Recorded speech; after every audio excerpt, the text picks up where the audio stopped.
আরে আরে ব্যাপারটা সেরকম নয় আসলে। রুদ্রপুরে যাওয়া নিয়ে আমাকে আর জোর করো না কাকাই।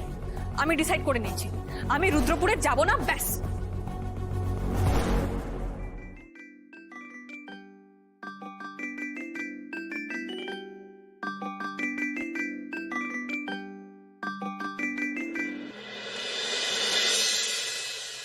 হ্যালো, আমি নীলরতন বলছি।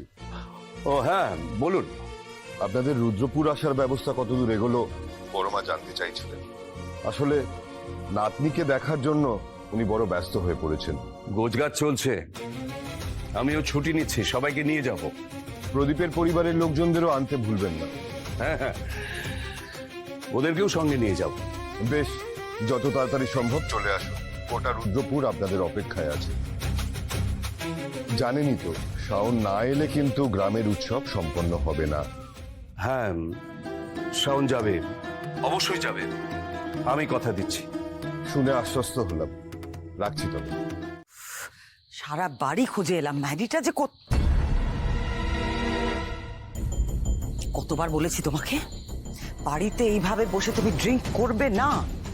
বীরু যতক্ষণ না ঘাট ধাক্কা দিয়ে তোমাকে বাড়ি থেকে বার করছে তোমার শান্তি হচ্ছে না। না আরে ভালো মা, বাবা কিছু জানতে পারবে না তার জন্য তো গার্ডেনে বসে খাচ্ছি। এতেও তোমার কি প্রবলেম? প্রবলেম আমার একটা নয় ম্যাডি, হাজার হাজার প্রবলেম। রোজ নতুন নতুন প্রবলেম আসছে, আর তুমি দয়া করে অ্যাড করো না আমার প্রবলেম। আচ্ছা ভালো মা, আমাকে একটা কথা বলো তো, তুমি তুমি এত কি ভাবছো? এত এত তোমাকে টেনসড কেন দেখাচ্ছে? এত অস্থির কেন হচ্ছে তুমি?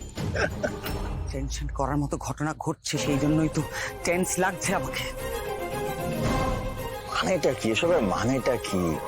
আচ্ছা ভালো মা, শাওন তো নিজেই বললো যে ও রুদ্রপুর যাবে না, প্ল্যানটা ক্যান্সেল করে দিল। অটোমেটিক্যালি তোমার সব প্রবলেম সলভড।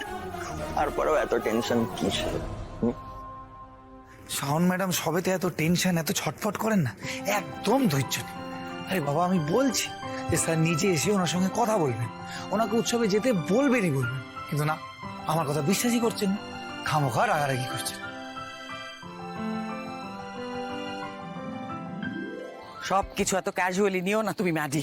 আমার মাথায় সবে একটা বাজ পড়েছে, আমার পুরো প্ল্যানটাই ভেস্তে গেছে। আমি কি করব না করব, আমি বীরুকে কি করে কনভিন্স করব, আমি কিচ্ছু বুঝতে পারছি না। আচ্ছা ভালো মা, কিসের প্ল্যান, কিসের কনভিন্স? শুভ, তুমি এবারে কাজের লোক, হ্যাঁ একদম কাজের লোকের মতন থাকবে। মন্ত্রীর পিয়ে, মন্ত্রীর আত্মীয় নও তুমি। তাই এই বাড়িতে থাকতে হলে একদম পা টিপে টিপে হাঁটবে আর চোখ কান খোলা রেখে হাঁটবে, ওকে? আর শোনো, আমাদের এই প্রাসাদটাকে নিজের 2 কামরার ভাড়া বাড়ির সঙ্গে গুলিয়ে ফেলো না। কারণ এই বাড়ির লোকেরা, মানে তুমি যাদের জন্য কাজ করো, তারা যে জুতোগুলো পরে না, সেগুলো তোমার এই নোংরা 2 কামরার বাড়িতে রাখারও যোগ্য নয়। এই জুতো ধোয়াটা তোমার জন্য একটা লেসন ছিল। তোমাকে আমি সুন্দর করে বুঝিয়ে দিতে চাইছিলাম যে সোনার প্রাসাদে যারা থাকে আর রং চটা ছোট্ট গিনগিনে ভাড়া বাড়িতে যারা থাকে তাদের মধ্যে পার্থক্যটা কি। তাই আমি আশা করব যে আজকের পর চক্রবর্তী বাড়ির মেয়ের সঙ্গে গোয়েন্দা গোয়েন্দা খেলা, প্ল্যানিং প্লটিং করা, ঘন ঘন যেটা তুমি করো, সেটা আর করবে না। এই লেসনটার কথা তোমার মনে থাকবে।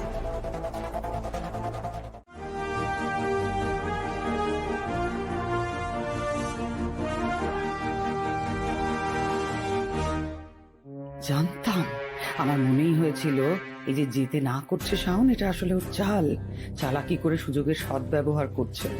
বীরুকে দিয়ে বলাতে চাইছে ওকে যেতেই হবে। তুমি রুদ্রপুর যাবে শাওন, আমি বলছি তুমি রুদ্রপুর যাবে।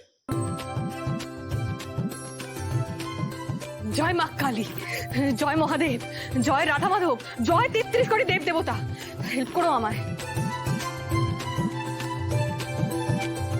হে শুভ, তুমি ঠিক বলছো তো? বাবা আমাকে নিজে থেকে ডাকবে তো? আরে নিশ্চয়ই ডাকবেন, কিন্তু মনে রাখবেন ম্যাডাম, তখন কিন্তু আপনাকে জোর দিয়ে না বলতে হবে। না বাবা, কেন জোর করছো বলো তো যেতে? আমি ওখানে কার জন্য যাব? তোমার দিদা তোমাকে দেখবেন বলে অপেক্ষা করছে, অন্তত তার জন্য চলো। ম্যাডাম, স্যার হয়তো আপনাকে অন্য কারোর কথা বলবেন, মানে ধরে নিন আপনার দিদার কথা বলবেন, বলবেন যে আপনি গেলে উনি খুশি হবেন, এ খুশি হবে, ও খুশি হবে, এসব অনেক কিছু বলবেন। আপনি কিন্তু তখনও জোর গলায় না বলবেন। কিন্তু আমি তো দিদুনকে চিনিই না, কোনোদিন দেখিও নি, আর ওখানে কাউকেই আমি চিনি না বাবা। তাহলে কিছু অচেনা অজানা মানুষ আমার জন্য অপেক্ষা করে আছে বলে আমি কেন যাব বলো তো? এই দেখো না, তুমিও তো কত বছর ধরে আমার চোখের সামনে আছো। তুমি জানো যে আমি এত বছর ধরে তোমার জন্য অপেক্ষা করে আছি, তোমার চোখের দিকে তাকিয়ে হেসে কথা বলবো বলে। কই কই তুমি তো আমাকে সেই সুযোগটা দাওনি।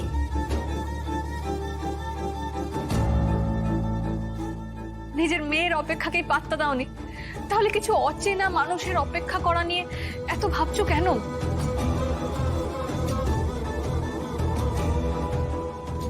শাওন, আমি কথা দিয়ে ফেলেছি যে তোমাকে রুদ্রপুরে নিয়ে যাব, তাই সে কথা আমায় রাখতেই হবে। এবার তুমি আমাকে বলো তোমার কি চাই, যা পেলে তুমি রুদ্রপুর যেতে রাজি হবে। আপনাকে হয়তো নানা রকম ভাবে প্রলোভন দেখানো হবে ম্যাডাম, কিন্তু আপনি চোখ বন্ধ করে ভাববেন যে আপনি আসলে কি চান, কার আপনাকে যেতে বলাটা ম্যাটার করে। আপনি সোজাসুজি দৃঢ় গলায় তাকেই কথাটা বলতে বলবেন। আমি এতটা লোভী নই বাবা, জিনিস পাবো বলে খুশি খুশি যেতে রাজি হয়ে যাব তা নয়। আমি আসলে এই জন্য যেতে চাইছি না যে অন্য কেউ আমাকে দেখে খুশি হবে, অন্য কেউ আমার জন্য অপেক্ষা করে আছে। আমি এতদিন আমার জীবনে যা করেছি তোমাকে খুশি করার জন্য, কিন্তু যদি তুমি মন থেকে বলো তাহলে আমি কোনো প্রশ্ন না করে জাহান্নামেও যেতে রাজি হয়ে যাব বাবা।